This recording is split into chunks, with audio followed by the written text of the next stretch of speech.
Assalamualaikum warahmatullahi wabarakatuh.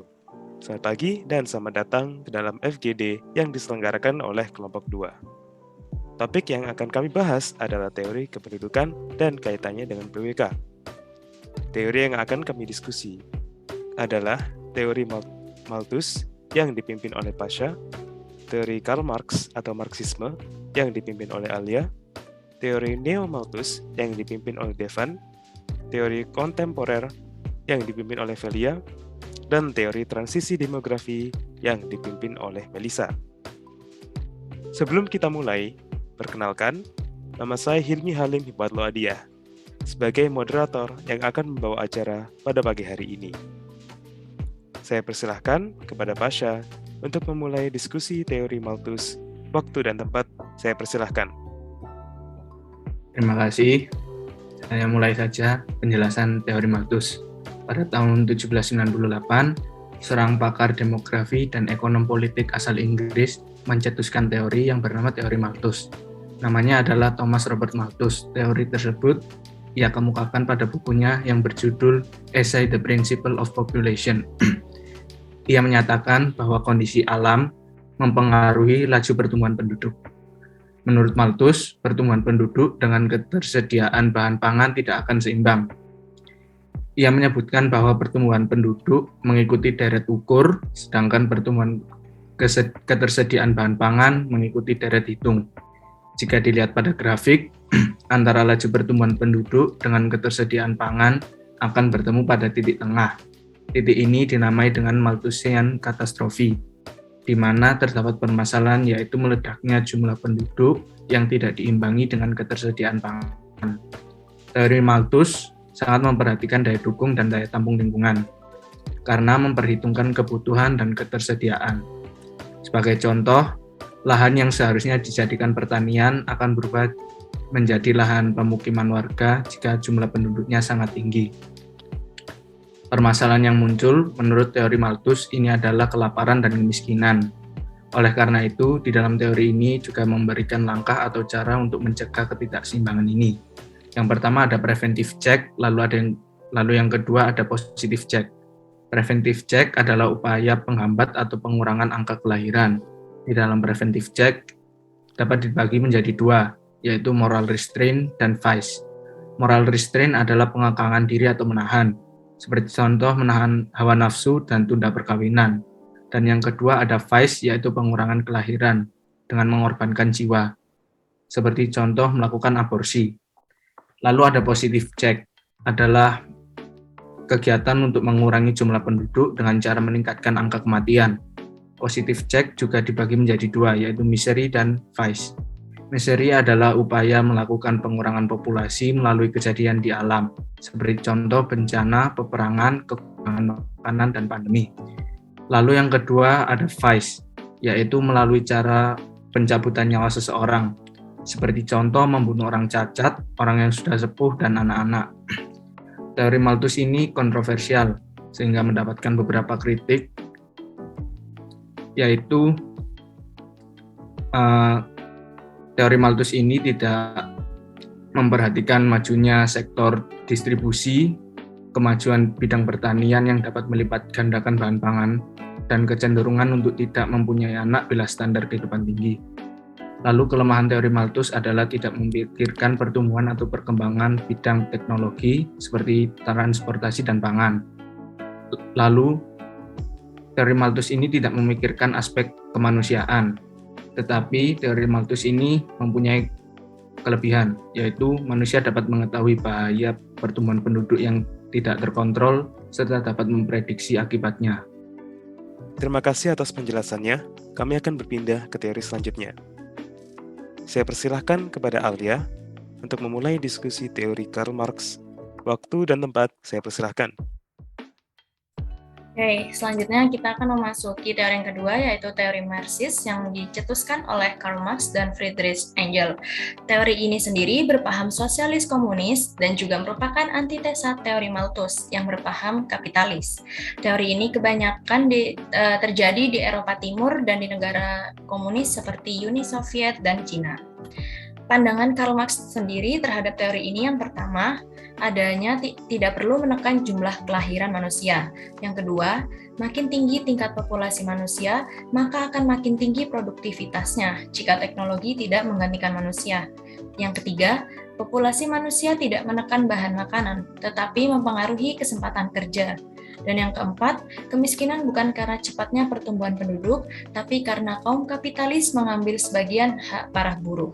Teori Marxis ini sendiri lebih mengarah untuk tidak mempermasalahkan bertambahnya penduduk di suatu negara, dikarenakan semakin banyak manusia, semakin tinggi jumlah produk yang dihasilkan, maka tidak perlu adanya pembatasan jumlah penduduk. Terima kasih atas penjelasannya. Kami akan berpindah ke teori selanjutnya. Saya persilakan kepada Devan untuk memulai diskusi teori tentang Neo Malthus. Waktu dan tempat, saya persilahkan. Jadi teori Neo Malthus ini adalah lanjutan dari teori Malthus. Teori Neo Malthus ini hampir sama dengan teori Malthus, hanya saja lebih radikal, di mana kelompok pendukung teori ini tidak setuju dengan teori Malthus bahwa mengurangi jumlah penduduk ini cukup dengan moral restraint, yaitu dengan menahan hawa nafsu seksual. Namun mereka menganjurkan untuk menggunakan cara preventif seks lainnya, misalkan menggunakan alat kontrasepsi. Dan juga ada analisis dari tokoh penganut teori Neo Malthus ini, yaitu Paul Ehrlich, dengan bukunya yang berjudul Population Bomb, yang kemudian direvisi menjadi The Population Explosion. Terdapat 3 poin penting dalam buku ini, yaitu yang pertama, populasi manusia yang sudah banyak di bumi, lalu yang kedua, bahan makanan yang mulai terbatas, dan yang ketiga, lingkungan yang mulai rusak dan tercemar sebab populasi manusia yang meningkat. Dalam buku ini juga setelah buku ini terbit, juga ada analisis dari Meadow mengenai buku tersebut. Dia membuat buku lainnya, yaitu dia menarik hubungan antara variabel lingkungan dan polusi, di mana ia menggambarkan dunia di masa depan yang penuh kesuraman dan pesimisme. Dalam gambaran tersebut, jelas terbaca bahwa persediaan sumber daya alam akan terus berkurang. Walaupun asumsi tersebut tidak sepenuhnya benar, tapi malapetaka seperti kelaparan, polusi, dan kehabisan SDA tidak dapat dihindari, namun dapat diperlambat.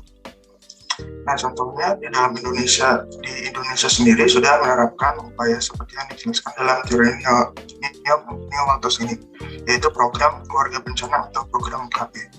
Program tersebut dianggap sebagai solusi yang menurut saya cukup konsisten dalam menekan laju pertumbuhan penduduk di Indonesia. Terima kasih atas penjelasannya. Kami akan berpindah ke teori selanjutnya. Saya persilahkan kepada Velia untuk memulai diskusi teori kontemporer. Waktu dan tempat saya persilahkan. Baik, terima kasih atas kesempatannya. Selanjutnya ada teori kependudukan kontemporer atau mutakhir. Nah, teori ini merupakan teori yang dibangun atas dasar pemikiran yang dilahirkan oleh teori Malthus dan Marx. Dari segi kemajuan teknologi, teori ini lebih maju dibandingkan teori sebelumnya. Maka dari itu, teori ini bisa dikatakan sebagai penganut kelompok teknologi yang optimis. Nah, secara sederhana, teori ini dibedakan menjadi 2 kelompok, yaitu yang pertama ada teori fisiologi dan sosial ekonomi, lalu yang kedua ada teori teknologi atau lebih dikenal sebagai teori kependudukan optimis. Nah, kita bahas satu-satu. Untuk teori fisiologi dan sosial ekonomi dibagi lagi menjadi 5. Nah, yang pertama itu ada John Stuart Mill. Beliau merupakan penganut teori fisiologi dan sosial ekonomi, dan beliau merupakan seorang ahli filsafat serta ahli ekonomi yang berasal dari Inggris. Nah, beberapa asumsi dari beliau, yang pertama ada J.S. Mill menerima pendapat Malthus yang menyatakan bahwa laju pertumbuhan penduduk melampaui batas pertumbuhan bahan makanan sebagai suatu aksioma. Yang kedua, manusia dapat mempengaruhi perilaku demografinya. Yang ketiga, J.S. Mill mengatakan bahwa apabila produktivitas seseorang tinggi, maka orang tersebut cenderung ingin memiliki keluarga yang kecil saja. Dalam situasi seperti ini, fertilitas akan menjadi rendah. Yang keempat, taraf hidup atau standard of living merupakan determinan bagi fertilitas. Nah, misalkan ada suatu daerah yang kekurangan bahan makanan. Nah, maka pemecahannya itu dapat dilakukan dengan cara mengimpor bahan makanan atau memindahkan sebagian penduduk dari daerah ini ke daerah lainnya. Selanjutnya, dikarenakan sedikit dan banyaknya jumlah anak ditentukan oleh manusianya sendiri, Mill menyarankan untuk melakukan distribusi kekayaan para konglomerat Eropa ke golongan yang tidak mampu. Selain itu, perlu adanya peningkatan pendidikan, terutama bagi perempuan, karena perempuan akan lebih rasional dalam memutuskan berapa jumlah anak yang akan mereka hidupi. Yang kedua, ada Arsène Dumont, yaitu penganut teori kapilaritas sosial. Beliau merupakan ahli demografi Prancis dan penulis buku The Population and Civilization. Nah, beberapa asumsi beliau, yang pertama ada teori kapilaritas didasari pada keinginan seseorang untuk mencapai kedudukan yang lebih tinggi di lingkungan masyarakat. Untuk mencapai keinginan tersebut, mereka mempunyai jumlah anak yang banyak merupakan hambatan utama. Yang kedua, teori ini dapat berjalan dengan baik di negara demokrasi, di mana setiap individu mempunyai kebebasan untuk mencapai kedudukan di masyarakat, termasuk menentukan jumlah anak. Dengan demikian, angka kelahiran akan menurun dengan cepat. Akan tetapi, teori ini tidak dapat berjalan dengan baik di negara sosialis karena tidak ada kebebasan dalam mencapai kedudukan yang tinggi di masyarakat. Yang ketiga, ada Émile Durkheim, yaitu penganut teori kompetisi. Beliau merupakan sosiolog yang berasal dari Prancis. Beberapa asumsi beliau, yang pertama ada Durkheim lebih menekankan pada akibat dari pertumbuhan penduduk yang tinggi. Yang kedua, negara atau wilayah dengan kepadatan penduduk yang tinggi akan menimbulkan kompetisi dalam mempertahankan hidup. Permasalahan seperti itu sering terjadi di daerah perkotaan dengan pola kehidupan yang kompleks. Maka dari itu, demi memenangkan kompetisi ini, setiap individu harus memiliki keahlian dan pendidikan yang cukup. Dan yang nomor 4 ada Michael Thomas Sadler dan Doubleday. Keduanya merupakan penganut teori fisiologis. Nah, beberapa asumsi yang pertama dimiliki oleh Sadler yaitu yang pertama ada daya reproduksi manusia berbanding terbalik dengan tingkat kepadatan penduduk. Atau dengan kata lain, reproduksi dibatasi oleh jumlah penduduk yang ada di suatu wilayah atau suatu negara. Yang kedua, jika kepadatan penduduk tinggi, daya reproduksi manusia akan menurun. Sebaliknya, jika kepadatan penduduk rendah, daya reproduksi manusia akan meningkat. Yang ketiga, kebenaran teori ini diragukan oleh Thomas karena setelah melihat keadaan di Jawa, India, dan China yang penduduknya sangat padat, ternyata mereka memiliki pertumbuhan penduduk yang juga tinggi.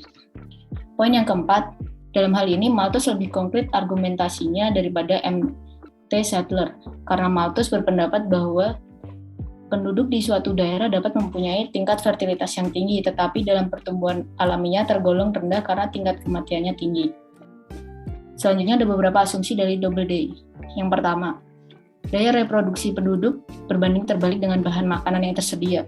Jadi, kenaikan kemakmuran menyebabkan turunnya daya reproduksi manusia. Yang kedua, teori ini menyatakan bahwa kekurangan pangan merupakan penunjang atau perangsang reproduksi manusia, sedangkan kelebihan pangan merupakan determinasi atau pengekang reproduksi manusia. Yang ketiga, reproduksi ini dapat diartikan bahwa semakin tinggi tingkat mortalitas penduduk, maka semakin tinggi pula tingkat produksi manusia. Yang keempat, fakta menarik yang ditemukan dari asumsi Doubleday adalah dalam masyarakat berpendapatan rendah banyak ditemukan jumlah keluarga besar. Sebaliknya, keluarga kecil baik dijumpai pada rumah tangga yang punya kedudukan baik, jumlah anak sedikit. Yang kedua, yaitu teori teknologi atau teori kependudukan optimis. Dipelopori oleh seseorang yang ahli futurologi bernama Herman Kahn, penganut teori kependudukan optimis. Nah, beberapa asumsi beliau. Yang pertama, beranggapan bahwa manusia dengan ilmu pengetahuannya mampu melipat gandakan produksi pertanian. Mereka mampu mengubah kembali recycle atau barang-barang yang sudah habis dipakai sampai akhirnya dunia ketiga mengakhiri masa transisi demografinya. Yang kedua, Herman Kahn juga mengatakan bahwa negara kaya akan membantu negara miskin dan akhirnya kekayaan itu akan jatuh kepada orang-orang miskin. Maka dari itu, dalam beberapa dekade, tidak akan ada terjadi perbedaan yang mencolok antara umat manusia di dunia ini. Oke, terima kasih atas penjelasannya. Kami akan berpindah ke teori selanjutnya. Saya persilakan kepada Melissa untuk memulai diskusi teori tentang transisi demografi. Waktu dan tempat, saya persilakan. Oke, terima kasih Hilmi atas kesempatannya. Saya Tia Mitra Magdura Supriyatna. Sekarang kita akan membahas diskusi tentang teori transisi kependudukan. Nah, teori ini dicetuskan oleh Warren Thompson pada tahun 1929. Nah, transisi demografi sendiri adalah disebutkan sebagai perpindahan dari tingkat kelahiran dan kematian yang tinggi menjadi ke tingkat yang lebih rendah. Hal ini disebabkan karena perekonomian suatu wilayah atau negara telah beralih dari ekonomi praindustrial menjadi terindustrialisasi. Nah, teori ini merupakan sebuah teori yang didukung oleh banyak ahli, terutama dalam ilmu sosial, karena korelasi historis yang kuat antara penurunan tingkat kesuburan dan kemajuan sosial dan ekonomi. Jadi bisa dibilang teori ini adalah salah satu teori yang sudah terbukti. Kemudian para ahli masih memperdebatkan apakah industrialisasi dan pendapatan yang lebih tinggi itu yang mengakibatkan penurunan jumlah penduduk atau sebaliknya, di mana jumlah penduduk yang lebih rendah mengarah ke industrialisasi dan pendapatan yang lebih tinggi. Jadi ini masih dalam perdebatan. Kemudian teori ini memiliki beberapa tahap. Yang pertama ada tahap masyarakat praindustri. Nah, di tahap ini tingkat kelahiran dan kematian seimbang. Nah, artinya apa? Jadi ketika ada orang yang lahir, ada juga orang yang meninggal. Kemudian tingkat pertumbuhannya sendiri itu dibatasi oleh ketersediaan makanan. Dalam kata lain, fluktuasi tingkat kelahiran akan diseimbangkan oleh tingkat kematian. Nah, ini akan terus berlangsung, jadi di mana kematian dan kelahirannya terus seimbang, sampai akhirnya suatu masyarakat mampu untuk mengembangkan teknologi baru untuk meningkatkan produksi pangan dan menaikkan taraf hidup menjadi lebih baik. Nah, setelah itu akan sampai pada tahap kedua. Di mana tahap kedua ini disebut sebagai tahap pembangunan awal. Jadi dia sudah meninggalkan tahap 1 praindustri ya. Di tahap kedua ini tingkat kematian menurun drastis berkat ketersediaan sumber pangan dan penyediaan sanitasi yang lebih baik, sehingga harapan hidup bertambah dan resiko penyakit pun berkurang. Gitu. Tingkat moralitas atau kematian turunnya secara perlahan, namun populasinya tetap meningkat. Karena apa? Ketika tingkat kematian itu menurun, tingkat kematian menurun, tingkat kelahiran itu dia tetap maju gitu, sehingga populasinya itu tetap saja meningkat gitu. Kemudian ada tahapan yang ketiga, yaitu pembangunan lanjutan. Di sini tingkat kelahiran menurun lagi berkat faktor-faktor kesuburan seperti ketersediaan kontrasepsi, peningkatan gaji, urbanisasi, berkurangnya praktik pertanian subsisten, pendidikan, dan pemberdayaan perempuan. Kemudian bertambahnya biaya investasi orang tua untuk anak-anak dan perubahan-perubahan sosial lainnya. Kemudian di tahap ketiga ini tingkat kematian mengalami penurunan dengan cepat, diikuti penurunan di tingkat kelahiran, tapi tidak secepat tingkat kematian. Penurunan kelahiran sendiri disebabkan oleh beberapa faktor, ya tadi di alat kontrasepsi dan lain-lainnya. Kemudian berlanjut ke tahap keempat. Di sini kondisi kelahiran dan kematian berada pada posisi rendah atau hampir nol, sehingga jumlah penduduk dikatakan dalam keadaan stabil ya. Jadi ini disebut juga sebagai tahap kemantapan atau stabilitas. Tingkat kelahiran dapat menurun sehingga mengakibatkan penurunan jumlah penduduk seperti yang terjadi contohnya di Jerman, Italia, dan Jepang. Hal ini justru mengancam industri-industri yang bergantung pada pertumbuhan penduduk. Selain itu, penuaan generasi yang terlahir pada tahap kedua menjadi beban ekonomi bagi populasi pekerja yang semakin menyusut. Jadi kayak orang yang lebih tua itu lebih banyak daripada orang-orang yang masih mampu bekerja. Kemudian contoh-contohnya bisa dilihat di dalam tahapan 4 ini, yaitu ada Kanada, Selandia Baru, Australia, dan hampir keseluruhan benua Eropa. Ada juga Amerika Serikat dan Argentina. Jadi tahap ini disebut sebagai tahap stabilitas, tapi masih ada juga kayak downside-nya dari tahapan ini, yaitu tadi di mana terlalu banyak orang yang tua dan tidak mampu untuk menyokong dirinya. Jadi ketergantungan terhadap generasi pekerja yang semakin menipis gitu. Kemudian dalam teori ini sebenarnya hanya ada empat tahapan, namun baru-baru ini menurut pakar demografi Bernard Becker ditambahkan menjadi ada tahapan kelima. Jadi ini tahapan yang baru. Nah, pada tahapan kelima ini tingkat kematian lebih tinggi dibandingkan dengan tingkat kelahiran. Jadi tingkat kelahirannya lebih rendah lagi.